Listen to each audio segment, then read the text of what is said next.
I am not just angry, but I'm deeply disappointed.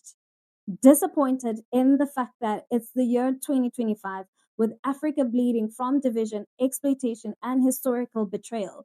And here we have Black Africans who are now being used to help sell a lie that says that white South Africans are real victims. And even worse, some of the people helping this lie are African migrants themselves. Like, why are we doing this to each other? Now, this is ADNC. I'm Naledi Mfoloe, and today we're going to be unpacking the arrest and the deportation of 7 Kenyan nationals caught illegally working in South Africa to process refugee applications for a U.S. program that was meant for exclusively white Afrikaners. And according to the Department of Home Affairs, these individuals entered South Africa on tourist visas, then took up paid employment despite their work visas application having been formally denied. Let's watch. Today, the Department of Home Affairs, in collaboration with other arms of law enforcement, executed a routine lawful operation in Johannesburg targeted at suspected violations of South African immigration law.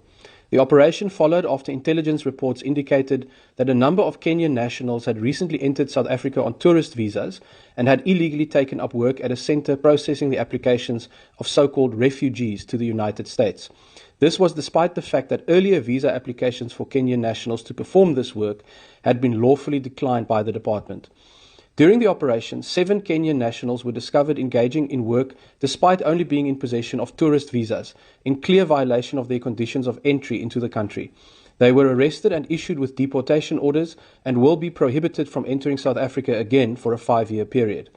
The operation was carried out according to the same procedures that has seen Home Affairs dramatically intensify deportations over the past 18 months, as the South African government diligently works to turn around the long-standing abuse of our immigration and visa system.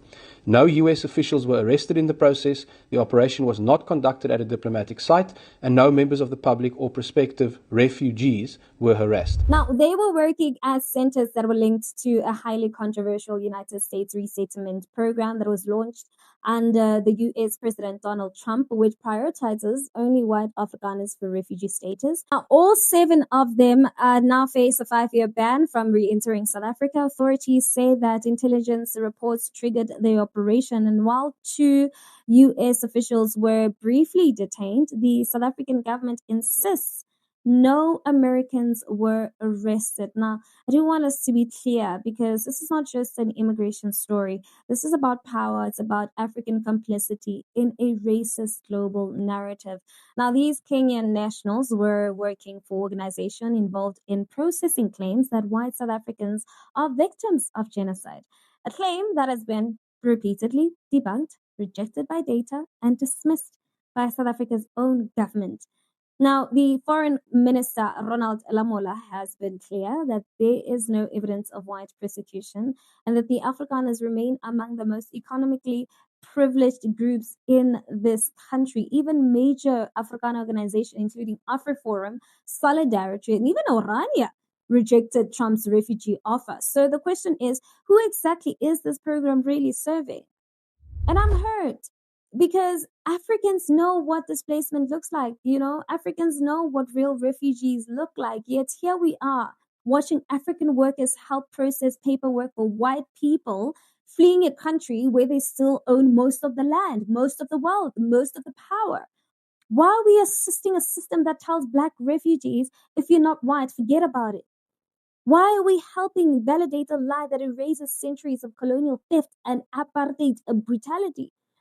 And of course, the United States has reacted angrily. The US State Department told CNN that interfering in our refugee operations is unacceptable and demanded clarification from Pretoria. But let's flip the question. What is acceptable about running a racially selective refugee program inside another sovereign African country and using undocumented workers while accusing that country of crimes it did not commit?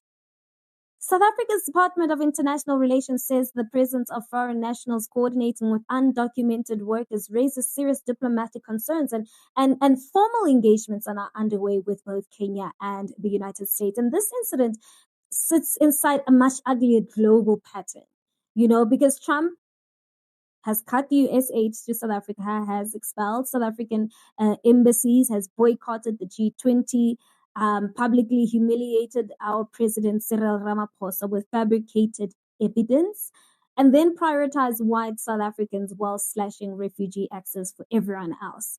So this is not confusion. This is racial politics dressed up as humanitarian concern. And as one political analyst put it, if you're white and connected, you get him. If you're not white, forget about it. And to my Kenyan brothers and sisters, this is said with love, not hate. We cannot help systems that divide us. We cannot sell each other out for visas, for contracts, and proximity to whiteness. Africa is already under siege, economically, politically, ideologically. We cannot afford to become foot soldiers in narratives designed to erase our suffering. History is watching, and it will remember who stood with the truth and who helped launder lies. Now let's continue the conversation in the comment section. I do want to hear what your thoughts are on this, and while you're at it, please don't forget to give this video a thumbs up. I'm Naledi Mfoloe, reporting live in Johannesburg for the ADNC. See you next time.